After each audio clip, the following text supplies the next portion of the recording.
Começa agora o programa Espírito e Vida, uma produção da Federação Espírita do Rio Grande do Norte.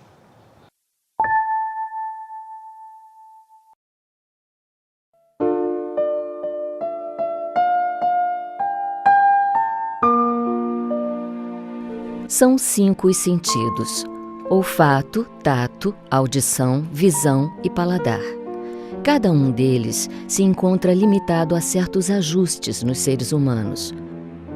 Nossas células olfativas distinguem geralmente os odores agrupados. Não somos capazes de identificar pelo cheiro, um por um, todos os elementos químicos de uma substância. Nosso tato se restringe ao toque nos objetos que obedecem à nossa mesma estruturação molecular. Não podemos, por exemplo, segurar a luz. O ouvido humano ouve os sons que vibram entre 20 e 20 mil vezes por segundo. Até os elefantes e baleias ouvem melhor. As cores que cabem em nossa retina são as do arco-íris, embora o espectro se estenda abaixo do vermelho e acima do azul. Raios infravermelhos e ultravioletas afetam a pele, mas são invisíveis aos olhos. As papilas gustativas, como analisadores químicos, também não captam todas as infinitas sutilezas dos sabores. A maioria de nós fica apenas com doce, salgado, azedo, amargo. Nossos sentidos físicos não bastam nem mesmo para a percepção do universo material em que nos movimentamos, que dirá daquele espiritual que o transcende. Precisamos da sensibilidade, que é um sentido da alma. Feche os olhos, respire fundo, abra o coração. Ou se permita mergulhar na doçura inocente do olhar de uma criança. Pare um pouco para apreciar a lua e as estrelas, ou as miúdas flores do campo. A natureza, exuberante, dá testemunhos diários de Deus. Mas principalmente procure olhar para o sofrimento do mundo. A sensibilidade é uma das pontes para o divino, por ser também uma ponte para o próximo. Na tradição africana se diz que não adianta procurar Deus do lado de fora. Ele habita o coração do homem, quer dizer, em sua capacidade de sentir. Para enxergar mais largos os horizontes da vida, é preciso alargar os sentidos. Sempre que possível, ouça com atenção as pessoas, olhe para elas com candura, toque-as com afeto e, principalmente, procure ser sensível às suas dores, sonhos e desejos. É da literatura infantil que vem a mais doce expressão dessas verdades. O essencial é invisível aos olhos, só se vê bem com o coração. O programa Espírito e Vida de hoje vai falar de um tema sempre atual. Nosso assunto de hoje é criança e futuro. Como o século XXI tem recebido as crianças do futuro? Estamos preparando o mundo e um futuro melhor? Estamos todos nós, pais, educadores, religiosos, sabendo lidar com as nossas crianças e jovens? Quem vai falar sobre esse assunto conosco é Maria Irandi Fernandes. Irandi dirige o Grupo Espírita Garimpeiros da Luz e é uma profunda estudiosa da doutrina. Irandi, bem-vindo ao nosso programa. Bom dia a você, Nilo. Bom dia a todos os telespectadores. Mais uma vez, é uma alegria estar aqui com você, falando sobre a doutrina espírita, nesse programa da FEB. E estou muito contente e agradecida pelo convite, desejando que nós possamos ter um programa aproveitável. Claro que vamos ter. Irandi, para começar a nossa conversa de uma maneira taxativa, qual a importância da educação espírita para a formação da sociedade? A importância do ensinamento espírita das crianças é porque a doutrina espírita é uma doutrina raciocinada, é uma doutrina de ordem pedagógica, engloba os ensinamentos de Jesus de uma forma mais moderna, ela nos traz de uma forma, sem modificá-la, mas de uma forma mais esclarecedora, mais palpável.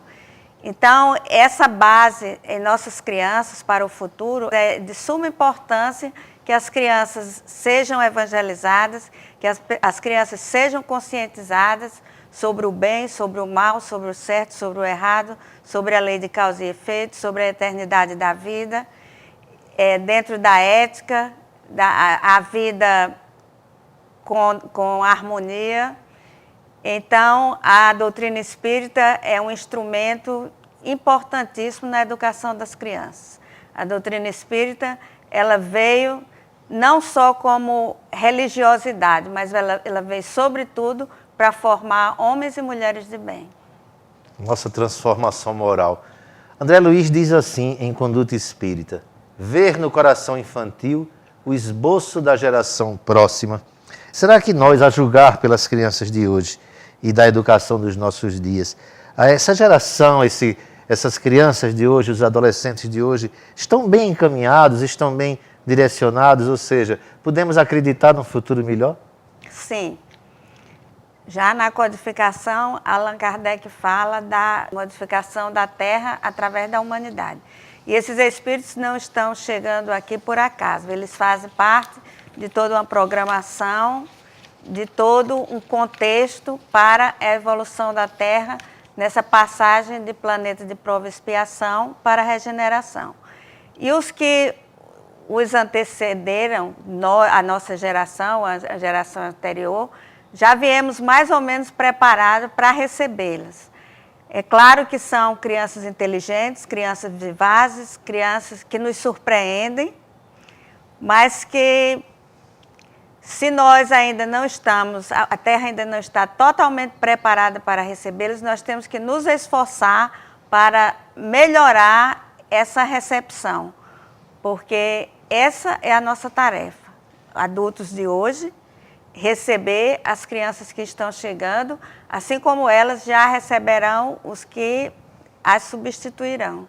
Então, é importante essa preparação, que nós olhemos as crianças e os jovens, que nós prestemos atenção no seu comportamento, que nós prestemos atenção nas suas condutas e como nós estamos levando isso de uma forma objetiva, organizada e com o intuito de entregá-las no futuro para que elas possam realizar a sua missão, para que elas possam colocar em prática as propostas a que vieram destinadas, de acordo com o apoio e a sustentação que nós estejamos dando a partir de agora. Os jovens atualmente, eles estão já sendo, nesse alvorecer do milênio, sendo chamados para grandes assuntos, para participar da questão da ecologia, a questão cultural nova, a questão da ética, a questão da corrupção. Os jovens estão sendo chamados a participar desse novo mundo, desses novos temas. E nós temos que estar, se não, como eu já disse, preparados, nós temos que nos preparar, nos alicerçarmos mais para estar junto, para ajudá-los a conseguir dar cabo dessa tarefa, que não é pequena e não é fácil, a tarefa dos que hoje estão chegando. A tarefa da educação, de uma forma geral, é uma tarefa de muita responsabilidade. Uma pergunta para ser respondida rapidamente. Pestalozzi dizia que o amor é o eterno fundamento da educação. Isso quer dizer que os nossos pais erraram conosco? Ou seja, uma certa energia não é necessária? A palmadinha está completamente fora de moda? Pestalozzi falou isso no século XIX. Maria Montessori, aqui no Brasil, recomendou também, fez um belo trabalho no início do século XX. E, realmente, o amor é a base de toda a educação. O amor, o afeto e o exemplo. Os nossos pais não erraram porque eles estavam na transição entre saindo da palmatória e entrando na palmada. Era a cultura daquela época. E a recomendação realmente é o afeto e o exemplo, mas com limites. Não confundir amorosidade com liberdade excessiva. As crianças de hoje, mais do que nunca, elas precisam de energia, de limites, de argumentos que façam com que elas possam raciocinar no sentido do que podem fazer e o que não podem fazer. se não podemos mais dar os castigos físicos, mas os limites são necessários para a educação de todas elas.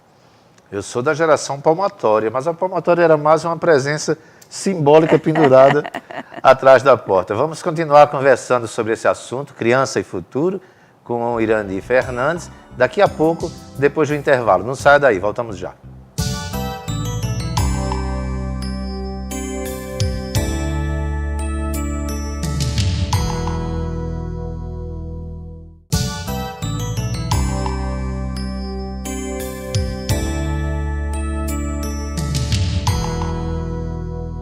Estamos de volta ainda conversando sobre criança e futuro com Irandi Fernandes.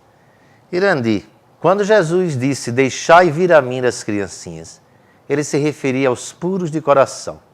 Como você avalia essa citação para os dias atuais, já que as criancinhas de hoje, às vezes a gente vê até na TV crianças segurando armas reais ou brincando com escopetas feitas de cano, então as crianças improvisam esse tipo de coisa nas comunidades.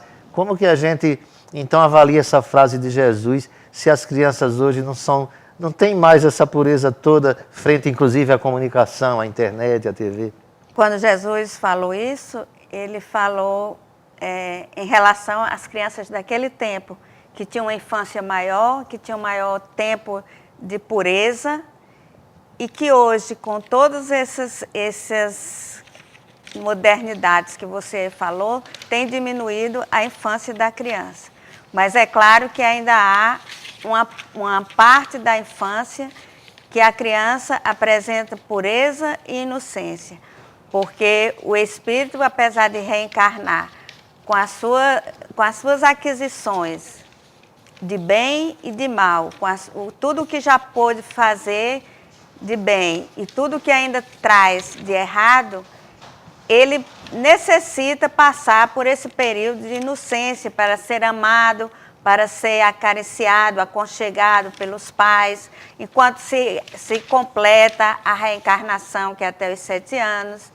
Então, o que Jesus falou foi exatamente para essas crianças que ainda, em uma determinada idade, cada vez menor, mais estreita essa faixa, os puros de coração se assemelham a essas crianças nesse período. Porque passando desse período, na hora que começa a refluir o mal que há nelas, as armas, as agressões, elas já deixam de estar aí onde Jesus situou, assemelhada aos puros de coração. Mas toda criança tem essa fase de inocência, de necessidade, que representa realmente a pureza.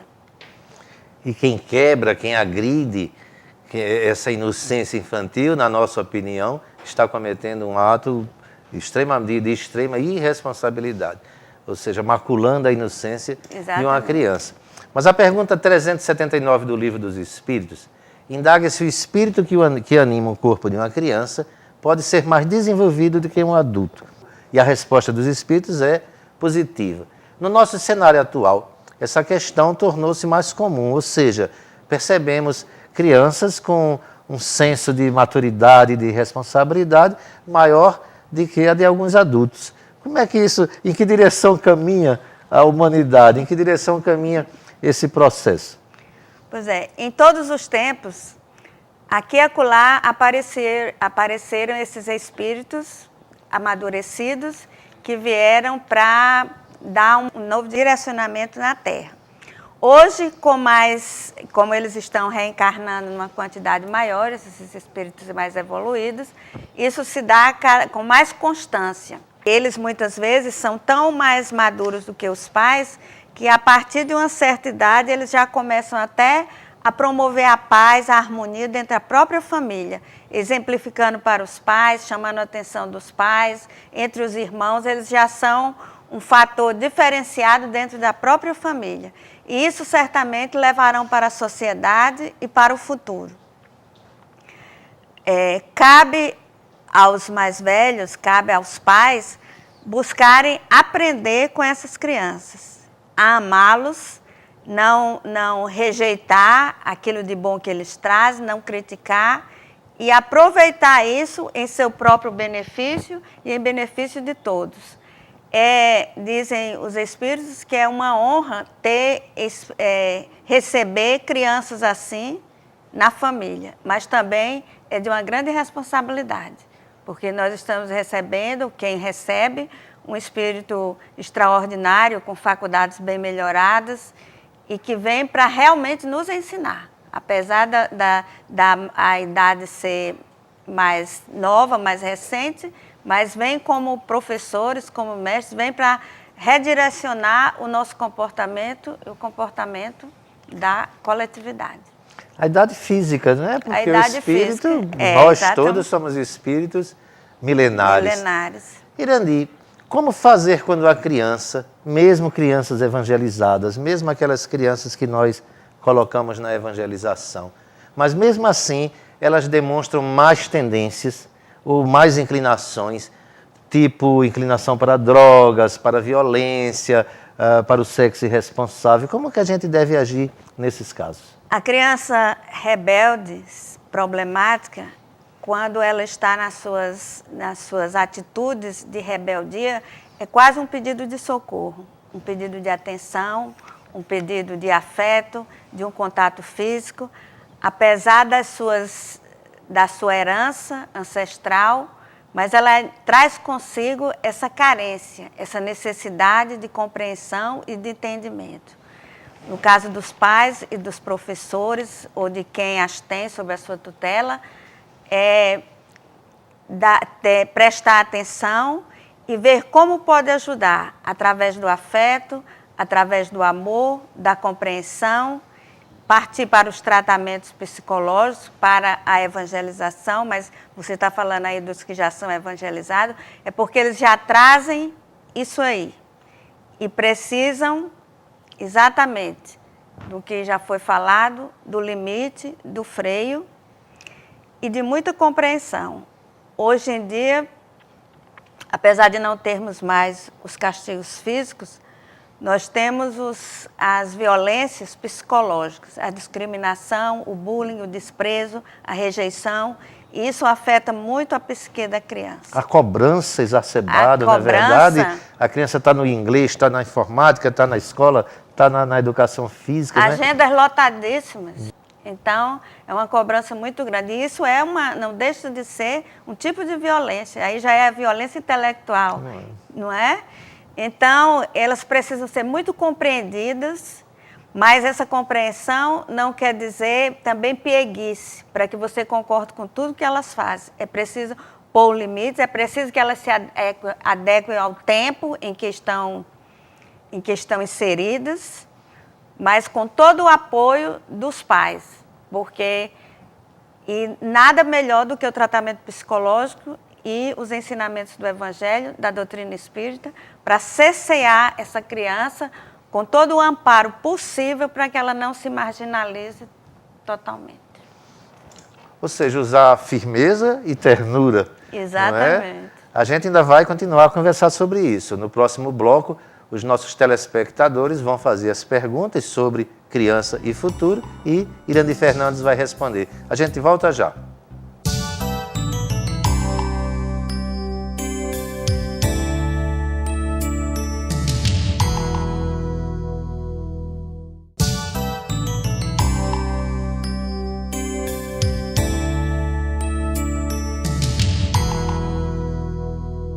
Vamos agora ao quadro O Espírito e Vida Responde.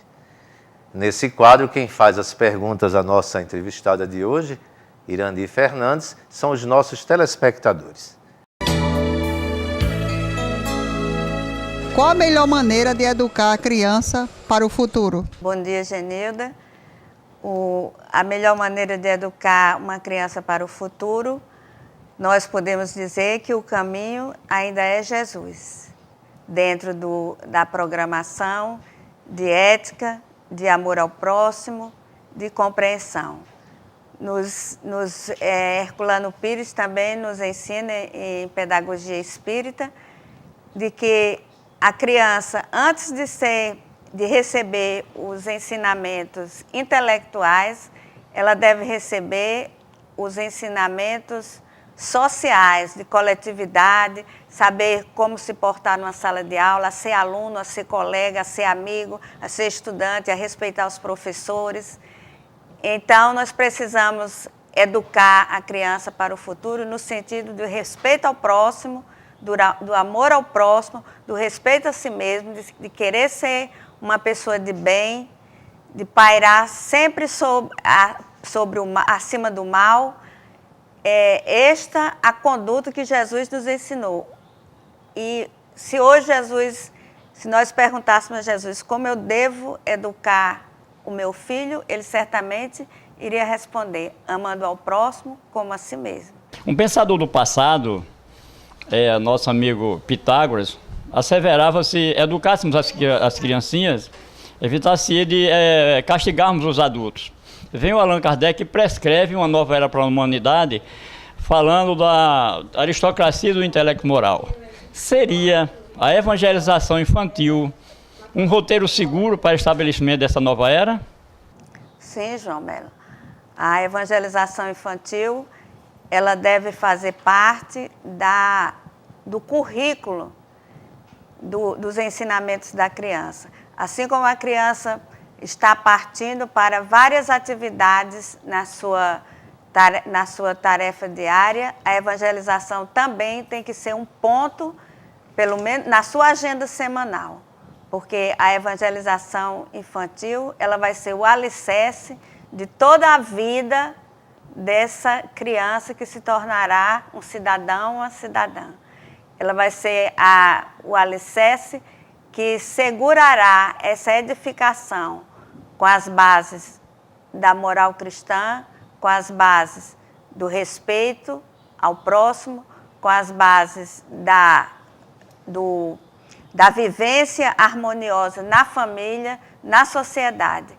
A evangelização infantil, tendo como base os ensinamentos de Jesus, ela vai nortear essa criança para o resto da vida.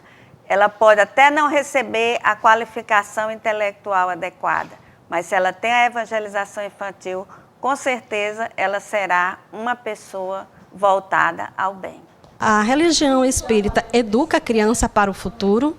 A religião que se baseia estritamente nos ensinamentos de Jesus, nos bons princípios que possam ser a bússola para uma conduta positiva. A religião que possa processar no ser todo o bem possível, que possa ir espargindo algum tipo de maldade, as tendências negativas, os pensamentos maus. Nós devemos projetar na criança sempre valores positivos, valores que ela possa agregar na sua consciência, para que veja a vida sempre de uma forma boa, de uma forma que lhe é acolhedora, que lhe é aproveitável. Possa ver a vida como Deus nos deu, como bênção e como oportunidade de aprendizado. Então, essa educação religiosa sempre será bem-vinda e proveitosa para a criança. Eu gostaria de saber qual seria a responsabilidade dos genitores, do pai e da mãe, no papel educativo com relação às crianças. Nesse momento que nós estamos atravessando de tantas turbulências no planeta, se os pais têm algum dever perante aos filhos? A responsabilidade dos pais, Fábio, é sempre a maior responsabilidade diante da criança. Os pais são os primeiros responsáveis pela criança. Mas sabemos que também tem crianças que são órfãs por um motivo ou outro, não estão com os pais. E aí os que os sucedem. É a responsabilidade de amá-los acima de tudo, de envolvê-los com a ternura de que necessitam, de orientá-los na direção da retidão, de colocar à sua frente os postulados certos e os errados, esclarecendo a cada um o que cada um tem de proveitoso ou não. A responsabilidade dos pais é exemplificar. A responsabilidade dos pais é tratar bem. Porque o pai que diz ao filho que não beba com um copo de cerveja na mão, ele não está dizendo nada. Para a criança, vale muito a ação, vale muito o ato que o adulto faz. A criança imita, a menina imita a mãe, o menino imita o pai. E então é preciso uma postura correta dos pais na exemplificação para que os filhos possam segui-los. Certamente que nem todos os filhos, nem todas as crianças seguem os bons exemplos dos pais. Mas é bom que os pais tenham essa consciência de que o exemplo bom é uma boa manifestação em prol da educação das crianças.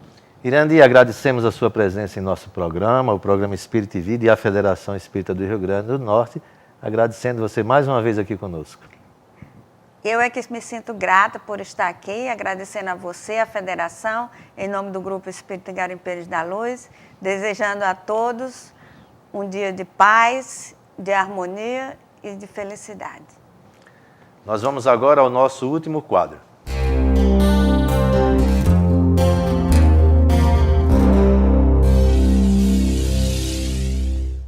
O nosso programa sempre dá dicas de livros que podem auxiliar no conhecimento e no aprofundamento do tema. Diversas obras tratam do assunto abordado no programa de hoje. Anotem aí. Reflexões Pedagógicas à Luz do Evangelho, de Sandra Maria Borba Pereira. Ante o Futuro, de Chico Xavier e Espíritos Diversos. Luz no Lar, psicografia de Chico Xavier, de Espíritos Diversos. Lar, Oficina e Esperança e Trabalho, Chico Xavier. Todos de Espíritos Diversos. Adolescência e Vida, de Divaldo Franco e psicografia do Espírito Joana de Ângeles. Leis Morais e Saúde Mental, Sérgio Luiz da Silva Lopes. Chegamos assim ao final do programa Espírito e Vida de hoje. Você pode entrar em contato com a equipe do programa através do e-mail espiritoevida@simtv.tv. Agradecemos a sua sintonia, a sua companhia e contamos com a sua presença na próxima semana. Muita paz.